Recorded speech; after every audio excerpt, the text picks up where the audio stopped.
James DiNicolantonio is at it again. Again! Dr. James DiNicolantonio. Doctor, which is actually quite misleading considering he's a doctor of pharmacy and a cardiovascular research scientist. But this drama that we're going to be talking about today has actually nothing to do with heart health. It has to do with bone health and acid base, something that James very clearly does not understand. And now I've gotten myself into hot water with it. Sorry, couldn't help myself. Not sorry at all. But Mr. Individual that is able to become a licensed pharmacist, I guess, Doctor of Pharmacy, apparently wants to go ahead and talk about acid-base balance in a way that denigrates the carnivore diet. Once again, he's done this before, actually, months prior, and today we're going to put him right where he is wrong, of course. But hold on, Eddie, what's the drama that you're talking about? Oh, that's the fun stuff. Before we actually get into the reaction of the video that he made about me, this is great, we need to actually go back a little bit to talk about why I'm even in this drama in the first place. Years ago, once upon a time, I was a young lad learning about health, and I came across Dr. Stephen Gundry. Yes, if you are familiar with my story, then you actually know this already. But one of the people that I actually came across while talking to Stephen Gundry was Dr. James DiNicolantonio. In fact, he really came to my mind and really came to my awareness, I guess you could say. I became aware of him because he was talking about the importance of salt in the diet, which he did so in his book, The Salt Fix, which I have probably in my closet behind me. No, it's in the living room table, actually. Believe it or not, his book is sitting in the table out in the living room. I read the whole thing. I actually thoroughly enjoyed it, at least at the time. Years ago, before I really knew what I was talking about at all. I'd have to read it again to understand the integrity of it today. But he talked about the importance of insulin and regulating renal sodium metabolism and all this stuff, and the importance that electrolytes play in blood pressure regulation and pulse rate and all this stuff. I thought it was pretty interesting, and how salt has been demonized for the cause of high blood pressure without any real basis. However, years go by, and I'm learning more and more. And I come across a post by Dr. James DiNicolantonio on Instagram, wherein he talks about the benefits of grounding. At least the purported benefits. Of course, he didn't say that, though. He said the benefits, which, fine. Whatever. We'll put it to the side today, at least at the moment. The post was completely fine. However, I looked at the comments because I thought, oh, grounding has a reputation for being voodoo science, so I wonder what people in the comments are saying. Surprisingly, most people didn't object. They believed what James said.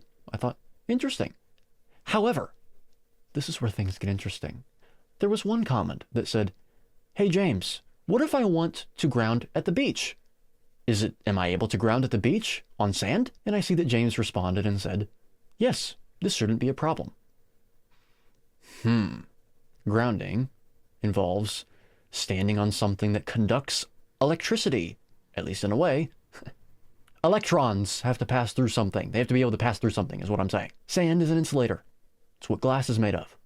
A very common insulator. So I said to the actual original commenter, not even to James, I was just in the same thread. Yeah, you actually can't ground on sand because it's an insulator. However, if you are on wet sand, then the degree to which it's wet, commensurate with that degree, will be its efficacy to function as a conductor. Pretty simple. And then I tried to find the post, and I couldn't find it. It turns out that James decided to block me for saying that. He blocked me for actually talking to the other person in the comment section. In fact, not only did he block me on my main Instagram page before I was ever public online, and before I ever even wrote my book, by the way. I was a nobody. I was a layperson. I actually was a layperson. He also blocked me on my personal account, my personal private account, that had a dozen followers? Maybe? How the hell does that even make sense? I actually thought it was a mistake for months, and in fact, I didn't even really think it was a mistake. I went even further and I thought that it was a glitch. I asked my other friends to look up his profile. There it was. Totally fine. But on both of my accounts, it was gone. Interesting. Years go by and I realize, oh, James is a cowardly moron because he decided to talk about acid-base balance in a way that disparaged the carnivore diet, in a way that was just completely erroneous and at odds with the laws of physics, at odds with the bona fide, unequivocal model of pH balance, that being the Stewart model. Something I know quite a bit about, okay?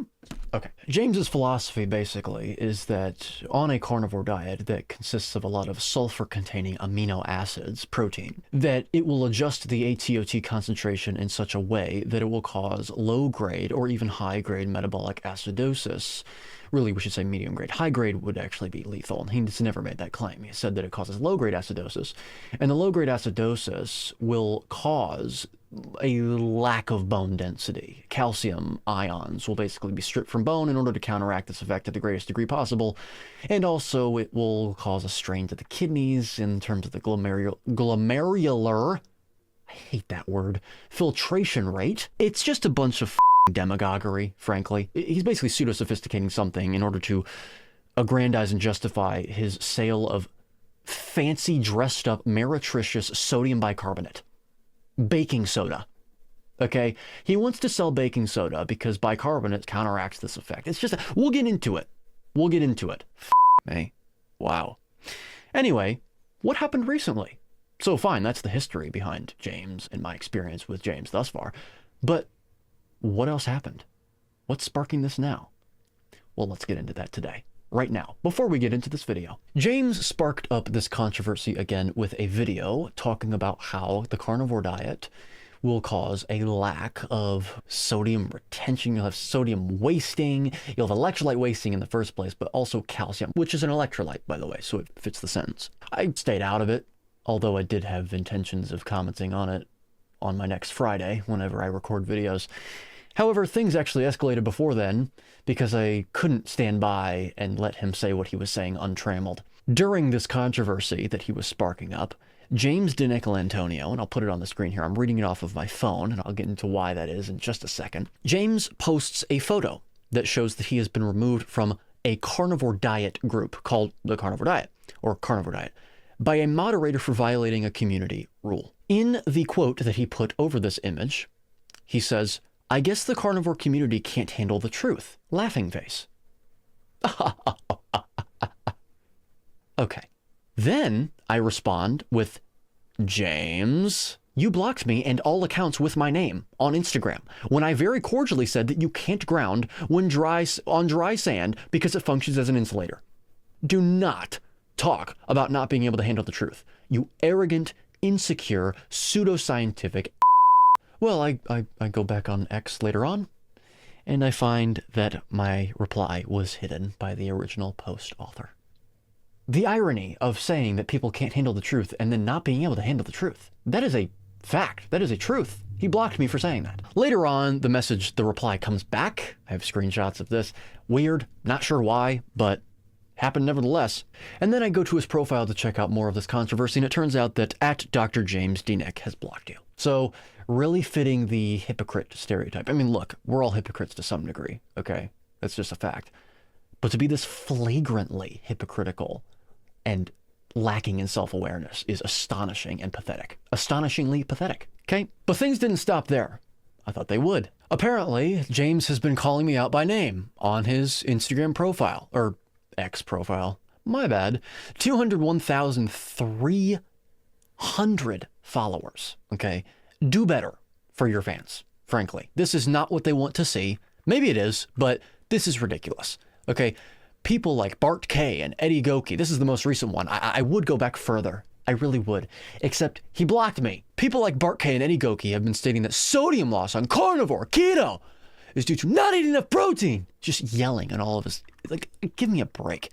We'll cover this eventually. In fact, we're not even going to cover these tweets specifically, okay? We're not going to do that. Here's a tweet from him talking about how he's animal-based and what he eats. He eats a lot of meat, but he also eats 1 to 2 avocados, 3 ounces of freshly squeezed OJ, 4 to 8 ounces of grass-fed yogurt, and all this stuff. So this is just a reason why some people can have a remotely indicated approach. It's very similar or very close, approximating the indicated diet, but do so for the absolute wrong reasons, okay? It's just the logic, okay? I don't care what the answer is that you gave to a math question, if it's right or wrong. If you did all of your math incorrectly, you don't know what you're talking about, okay? But here he is. That's why I take 2 bicarb formula capsules with every 7 ounces of animal foods to neutralize the acid load from here. And then here you go with your sodium bicarbonate. baking soda. You are selling baking soda. You're not even telling people to consume it. We have a massive bag of baking soda under the kitchen sink from Sam's Club, James, and it will last us until I'm 6 feet under. Okay? What the hell are you doing? Wow. Amazing. Anyway, that's not the biggest deal here. He has made a video. Where the is the video, man? Entitled Bart K and Eddie Goki Takedown. Does animal protein spare sodium via insulin? Which actually doesn't even really have to do with acid base, does it? Except for the fact that since sodium, Na plus, has an effect on the SID value, then it will have an effect on pH. So I guess they're sort of interconnected, but this is a separate issue.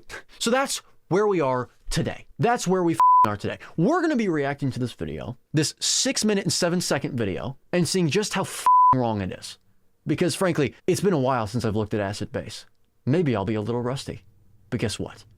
Me being rusty is still better in terms of intellectual veracity than anything that's going to come out of James's mouth today in this video, or any other day for that matter. Okay, let's get started now. Getting everything ready, getting into position. Let's get started. Okay, so Bart K and Eddie Goki have been claiming that people having sodium losses on carnivore, they need to increase their intake of protein. They need larger doses. I didn't say that we need to. That's not what I said. I didn't say they need to. That may very well be the indicated response and the diagnosis, the insufficient amount of a sufficient bolus of protein.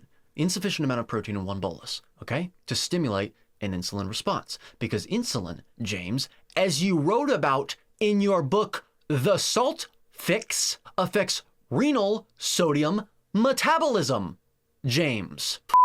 Wow. But it also could just be an insufficient amount of electrolyte consumption, which may happen because of the fact that since we live in an industrial world, in order to be as ancestrally consistent and indicated as possible, since we do not consume the blood and other tissues of animals anymore, we must consume them exogenously in another form. However, from my experience, that's quite rare. However, I don't really know why I'm sharing my experience with it, because I'm not the one that deals with clients. You want to talk to someone that deals with clients and about your personal health issues, talk to Richard Smith. I just did a live stream and a podcast with him recently. Talk to Coach Stephen Thomas. Shout out to both of them. Or you can talk to Coach Peter, someone I'm affiliated with quite closely, in fact. Anyway, let's continue. Animal protein that'll help spike insulin in No, not spike, because a spike corresponds to a spike in glucose, which is contraindicated.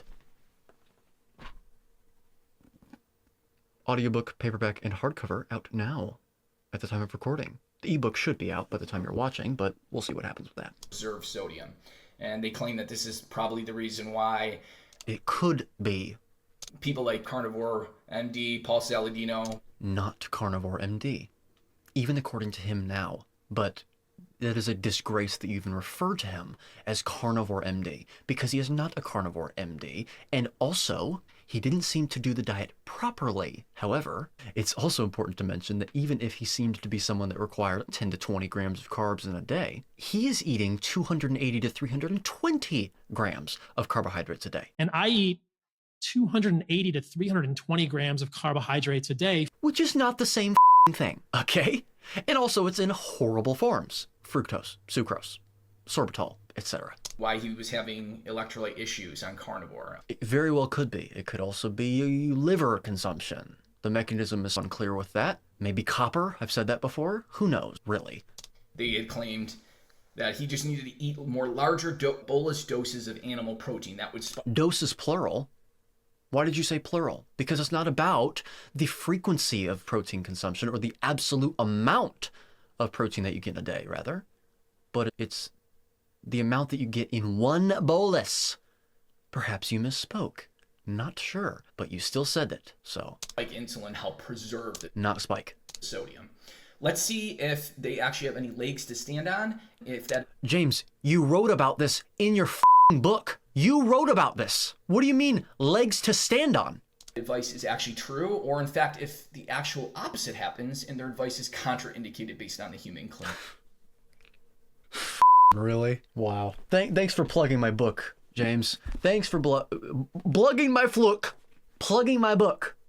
Thanks for plugging my book today, James. A second time. By now, better than baking soda. Studies.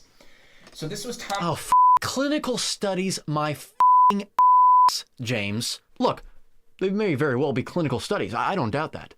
But if you're going to sit here and cite poorly randomized, completely uncontrolled trials as some sort of fact against fundamental laws of physics and chemistry, James, as some sort of refutation, it's not going to fly here. Learn acid-base balance in aqueous solutions, James. You don't understand it. Clearly, there are 4 independent variables of pH, James. There's no getting around this. It's temperature, carbon dioxide concentration, the ATOT concentration, and the SID value, James. And they are very tightly intertwined. What do I mean by that? I mean that if you try and adjust the pH of a solution by altering one of those factors without controlling for all other 3, you will not get a predictable change in pH because you will get a change in all 3 of those factors simultaneously. They self-adjust to each other. Look, I understand systems quite well. Get on with it, James. Paper was titled Human Renal Response to a Meat Meal. Okay, glomerular filtration rate increases after a meat meal in several species. So, first of all, what does meat meal mean? We need to get this out of the way. What does meat meal mean? These are questions that may very well be covered soon, but these are questions that you must have at the forefront of your brain, your mind, okay?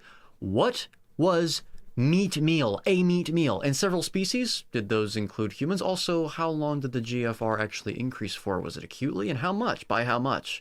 What was the baseline? And what was, if you're going to give the baseline as a mean, what was the plus or minus afterwards, the standard deviation and or the standard error around that mean? These things matter statistically speaking, not to mention that there's no evidence to suggest that an acute increase in glomerular filtration rate after a meal is anything to worry about, considering it is, well, the case that after you consume something, you may very well have an increase in, I don't know, the excretion of things that are not necessary at the time of consuming the thing, okay? The mechanism of this phenomenon is unknown, and the excretory and metabolic response is largely unexplored. Well, you need to understand that depending on your phenotypic expression of your genes, you will respond to things differently if you are not adapted to certain things. This is evolution, Darwinian evolution. This is why we focus on the hard sciences and not this BS considered science, which isn't science at all. Apparently in this comment section, by the way, James has called me a parrot, which is hilarious because an actual parrot only repeats things and cannot logic things out, which I wouldn't be able to do this channel if that were the case. Okay, are you a parrot for basically saying things that your professor taught you in school? No. Are you a parrot when you say gravity exists? Are you a parrot of Sir Isaac Newton when you say such a thing? Give me a break, James. We examine in humans the nature of the hemodynamic response to a meat meal, the role of salt and water load in this response. You say humans, but again, what was their phenotypic gene expression? And what was their genotype? And may that have an effect on the baseline GFR that they present with? Give me a break, James. And the associated renal excretory responses. 10 normal volunteers.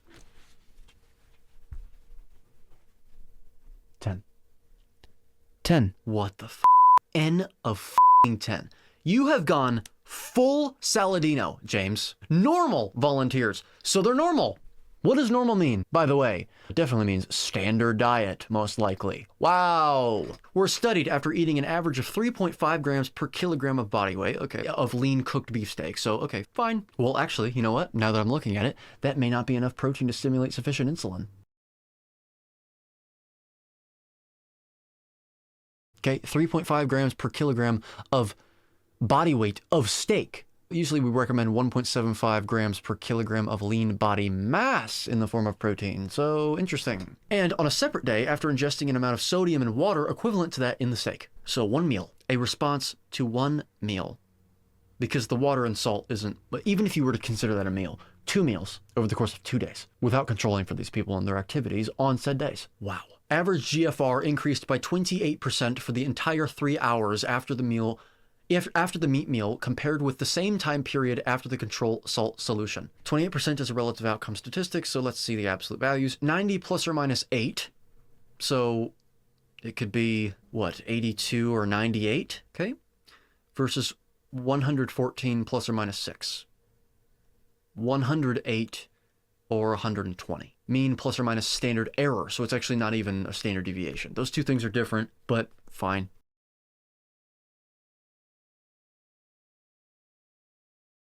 P-value of less than 0.05, so statistically significant. Except that doesn't actually represent practical significance in the real world. So, anyway, James, this study is bullshit. It is absolute bullshit, James. Seriously. Normal volunteers were studied after eating an average of 3. Keyword normal, James. 5 grams per kilogram body weight of lean cooked beefsteak. And that begs the question as to whether that was enough insulin to retain the sodium required to subserve the needs for a human being, James. It could have. It doesn't matter. We don't know that. 28% is also not really that significant, subjectively speaking. Also, even if it were, these people are on different diets, and you've now given them a meal of something they are not familiar with. On a separate day, after ingesting an amount of sodium in water equivalent to that in the steak, average GFR increased by 28% after the meat meal compared with the same time period after. So what? 2 days, James. Also, how long did that GFR stay elevated? Because you measured for 3 hours. The controls. And that is not able to be informed upon in terms of an entire life. Even a month. Even a week. Solution. So why would GFR skyrocket after eating a meat meal? And what would that... Skyrocket? Seriously. Sodium excretion was significantly greater statistically, indicating a natriuretic.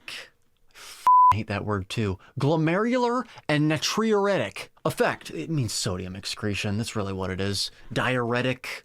Na is sodium, whatever. Of the meal beyond that expected from its sodium and water content. I think we've already covered this, really. The human kidney responds to a meat meal with vasodilation and an increase in GFR, a natriuresis, and an augmented excretion of cyclic GMP. That is a causal inference. You cannot make that claim. It was associated with that. Was it the meat itself, or was it the fact that it was not commonly withstood by the genes within said people? Okay, this is the problem with causality as a concept, as a theoretical, metaphysical concept. If you stay out in the sun for 10 hours one day, and the UV rays cause mitochondrial DNA damage, which UV light absolutely can cause, and you, for some reason, come down with cancer, melanoma, because of that, was it the sun that caused the skin cancer, or was it your phenotypic or genotypic adaptation to sunlight? For example, what if you are someone that eats a bunch of seed oils all the time and you went out there and that was why your disposition towards DNA damage in the mitochondria from sunlight UV exposure was heightened? This is the problem with causality, okay? When we say that glucose causes insulin resistance via the Randle cycle, if you remove the fat, then the insulin resistance resolves. So the fat was the cause. This is where things get interesting. Actually, you could say that the cross inhibition itself is what causes the locking out of glucose out of a cell. That's the cause, not glucose or fat. And then it's just causality is a construct. Hard sciences give you the best causal inferences, though. And this is not a hard science. As good of inferences that you can derive from the science if properly conducted and controlled. That actually led to natriuresis. Led to is a cause and effect statement, James. There is no evidence to support this claim whatsoever. Sodium excretion increased after the meat meal since the subject received an amount of sodium on the control day equivalent to that in the meat meal. This finding indicates that some components... Okay, James. Wipe your chin. Seriously. Wipe your f***ing chin. I mean it. ...of meat provoked a natriuresis. Provoked is a cause and effect claim, James. Expected from the sodium load contained in the meat itself. You see what happens... Right, okay. Now, take a look at this graph here. Take a look at this. This is what happens when you have poor sample sizes. This is what happens. Look at the noise. James, This is absolutely appallingly pathetic. And by the way, James, since you think I'm a parrot, let me explain what noise is and what a signal is. Your signal is your mean, your average, which is a measure of central tendency, as they call it. The mean and the average are synonyms. People know what means and averages are. You take the total values in the group and you divide it by the number of values in the group, and you get your mean. However, there is a problem with deriving only a mean. This is not an accurate measurement of dispersion, of spread of your data. Okay? That is represented by a standard deviation, which is the average distance that your data points lie away from your mean, which is your balance point of your data. It's represented by the mean, x, plus or minus y, standard deviation or standard error, SD or SE, you'll see on papers. On a graph, a standard error is represented by these lines here with T's on them. Standard error or standard deviation. The data points represent the calculated mean. Look at the f***ing spread here. By the way, this line here, this represents, it goes up that direction too. That's where the value can lie. Wow, this is really informative. No, it isn't, James. And by the way, what is the x-axis here? Oh, it's measurements in hours after consumption in both groups. Doesn't really matter, does it? 10 people that even with this 3-hour, very short amount of time, you still had a decrease in GFR starting to happen after the 3-hour mark. These asterisks here, for people that don't understand, represent statistical significance as compared to the other value. Statistically significant greater GFR in the meat meal day at the 2-hour mark as compared to the control group here. The asterisks here also represents that. It's also important to understand that just because a statistically significant result is found does not represent a practically significant result in the real world, precisely because of a lack of statistical power that occurs when you have a f***ing small sample size. Like 10. F***ing 10. Anyway, cool. You eat a large amount That's the parrot in me talking, by the way, because I don't know what the f*** I'm talking about. Animal protein, it is a huge acid load on the kidneys. No, it isn't, James. Sorry that I'm not looking at the screen. It's so easy to debunk this bullshit that I don't even have to listen with full brain power. There's not an acid load on kidneys, James. There's an ion load. But even then, the word load is ambiguous because load implies that it's a distress to the kidneys, when it turns out that the kidneys have been filtering things in and out of our bodies according to the laws of electroneutrality and according to pH balance for millions of years. You have not provided any evidence that balancing these things is a distress to the kidneys, James. Listen, you can induce lethality, death, into people if you introduce enough sodium into the system in one large bolus. But that would be, first of all, that there's a question to ask as to whether that's a distress to the kidneys as opposed to just a distress to the overall physiological system, and that's what causes death.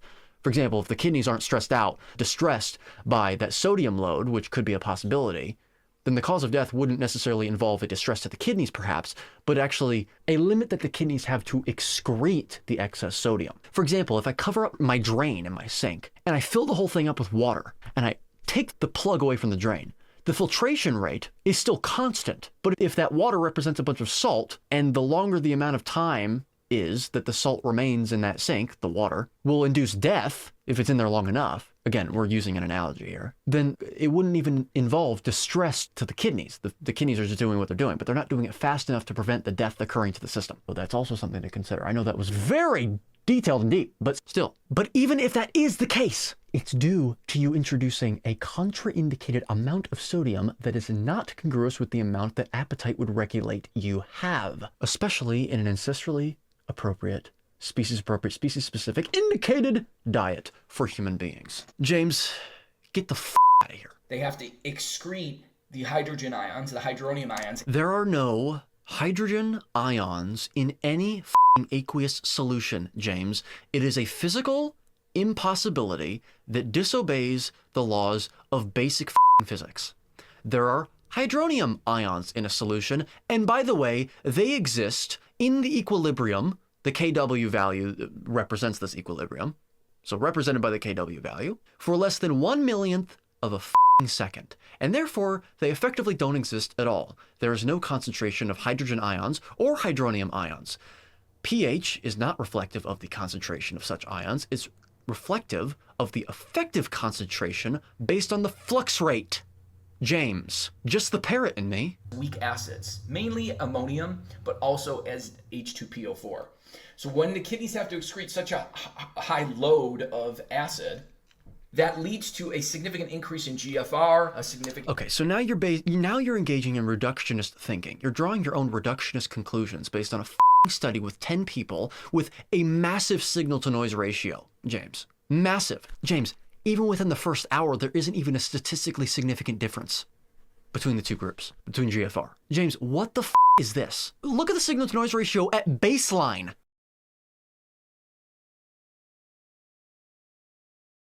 For filtration in order to excrete this massive load of weak acid. Massive load. Massive. Massive. James, it's ironic. It's quite fitting that as I imitate James, I actually spit all over myself. Exactly why I'm telling you, James, wipe your chin. Wipe your chin. You're not getting anywhere with this. You're not proving anything except your incompetence, statistically and chemically. That will occur. So basically, go work in a pharmacy. A typical person will excrete 50 milliequivalents of ammonium plus dihydrogen phosphate. That can go up to... Okay, plus or minus what, and in what demographic, James? Not to mention, who the cares? 150 to 200 milliequivalents when you eat a carnivore diet. So when you eat a... Plus or minus what in what demographic? The reason I ask it now, the reason it's even more important to ask it whenever he talks about people eating a carnivore diet, is first of all, not every carnivore diet is the same. But second of all, most importantly, most relevant to my comment that I just made, hardly any science has been conducted on carnivore populations, James, precisely because of its nascent, incipient nature. Get the out of here.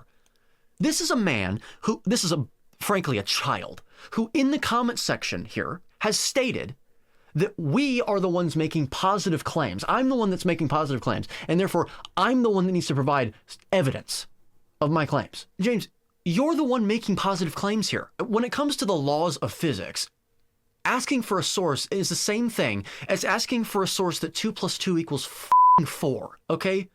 The sky's blue. Source? A large animal protein meal, you get a huge increase in GFR. And that... Huge?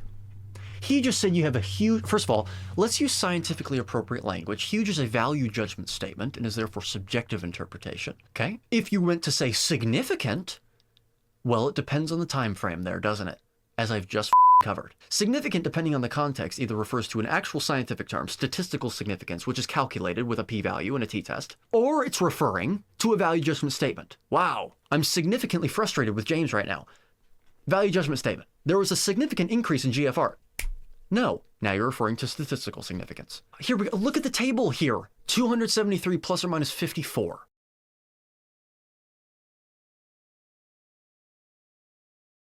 (178 plus or minus 18). And it goes back to what I said anyway. We've already covered all of this. Animal protein equals natriuretic. No, this study does not prove that, James. Around 400 milligrams more sodium loss over 3 hours. Wow, over 3 hours in people that are not adapted to eating a carnivore diet. In 10 people. The signal-to-noise ratio on these is incredibly uninformative. Natriuresis. So over the time frame of 3 hours, approximately 400... Wow, a whopping time frame of 3 hours. Yeah. More of sodium loss occurred versus the saline. In other words, telling people to increase their bolus dose of animal protein is going to have the exact opposite effect. No, that study does not prove that to be the case, James. You just used the word effect, which is the conjugate of cause. Wow, James. Seriously. This study does not prove that whatsoever. The burden of proof is on you, and this is not proof whatsoever. It's going to lead to a greater loss of sodium. Lead to is a cause and effect. You're boring me, James. You really are. Coward. In other words, their advice for Paul Saladino to increase their protein intake as a bolus is not only wrong, the complete... No, that's your opinion based upon fallacious interpretation of statistics, as we've covered here today. happen. So it's contraindicated. No. Oh, it's contraindicated. It's contraindicated. See what I did there? I took the word. I took his book title and I used it against him. Ah!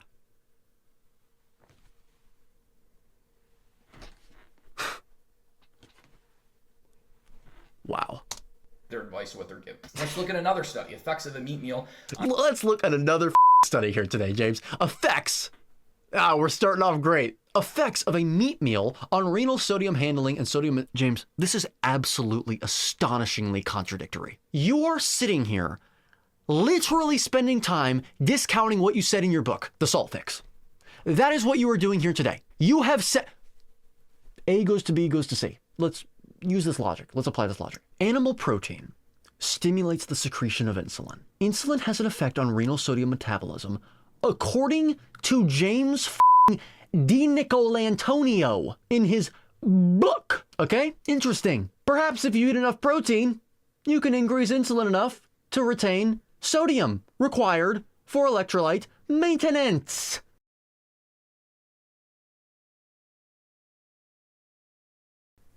Especially considering the fact that glucagon has no effect on the transporter. So the IgG ratio would not play a role, only the absolute level of insulin. Yes. Sodium handling and sodium balance. All right, renal clearance of NA and insulin used as an index of GFR were measured in 25 healthy adults. So people that are adapted to a standard diet, 90 minutes, and after 180 minutes, a standard meal, and as control before and after administration of water and Na chloride, saline. Okay, the meal consisted of red lean meat, 2 grams of protein per kilogram of body weight. In control experiments, water and sodium were given to match water and Na content of the meal. ANOVA for repeated measures. Here's another very important point to make. This begs the question as to whether an increase in insulin will necessarily at all times correspond to a commensurate retention of sodium, which may or may not be the case. Right, so I've skimmed through this thing, and we're dealing with the same issue. We're dealing with the exact same issues. Poor sample size, lacking in statistical power. Signal to noise ratio, I guarantee, is going to be absolutely atrocious. Let's see the graphs, James. Let's see the graphs, okay? Clearance of sodium and inulin were measured in 25 healthy adults. Inulin, not insulin. Fine, misread that because we're talking about insulin. Before and after administration of water and salt. The meal consisted of red lean meat, 2 grams of protein per kilogram body weight. In control experiments, water and sodium were given to match water and sodium content of the meal. GFR and urinary sodium excretion increased over baseline after... So this is the same study. It's basically the same damn study, James. James, this genuinely is so funny. Your book, you know what? I'm getting up and I'm getting the book now. What do we got here? Page 75. Insulin resistance and diabetes, both consistently found to coincide with both salt sensitivity and high natriuretic hormone levels. Next. So the inhibition of NK-ATPase, the transporter I'm literally talking about, caused by marinobufogenin, or genin, was seemingly caused by diabetes, and consuming high amounts of sugar, not salt, was consistently linked with an increased risk of diabetes. Diets high in sugar were found to increase the diagnosis of diabetes or prediabetes, even when calories were held constant. Great. This is what you're getting from his book. Thus, the idea that diabetes, or high insulin levels, was the culprit for salt-sensitive hypertension can be traced back as early as the late 1980s. Indeed, one 12-month study published in 2007 showed that when insulin levels were reduced as a result of lifestyle changes plus metformin, a diabetes medication, salt-sensitive blood pressure was effectively eliminated. So the retention of salt that causes increased blood volume and increased blood pressure was due to insulin. That's what his implication was. Get the out of here, James. You really need to step it up. You need to stop being a coward. You need to stop acting like a child. You need to apologize for the way that you've approached this situation. You really do. You really do, James. So you have completely failed to understand how to assess and observe statistics, okay? You also failed to understand that studies and their results can only be extrapolated to the groups studied because of genotypic and phenotypic differences, James. Look into Darwinian evolution, okay? Okay. That was a bunch of bullshit. James, read my book. And any other viewers that are here today, read my book, Contraindicated, a closer look and revision of mainstream health axioms that have perpetuated illness, disorder, and disease for over a century. The second edition in audiobook, paperback, and hardcover versions are out at the moment of recording. By the time you're watching this, the ebook should also be out However, we've been having problems because of what happened with the first edition in ebook format, so we're hoping, but there's no guarantee, unfortunately. But links to all of those formats in the description below, and also, most importantly, the link on the bottom of the screen. What is that link? That is a link that will bring you to an amazing site with amazing products from an amazing brand known as Cerule. If you purchase product through that link, you will get a permanent percentage discount and free shipping, permanent free shipping, when signing up for monthly deliveries. That is the caveat. And if you email me behind the scenes at edgoki14@gmail.com, you will learn how to earn those products for free, because who in their right mind wouldn't want that? So, with that being said, join me next time when we react to someone else that is not as juvenile as James and contradictory as James. So, till then. I guess this is pretty interesting, isn't it? Just the fight! Just goes to show how anyone can write a book.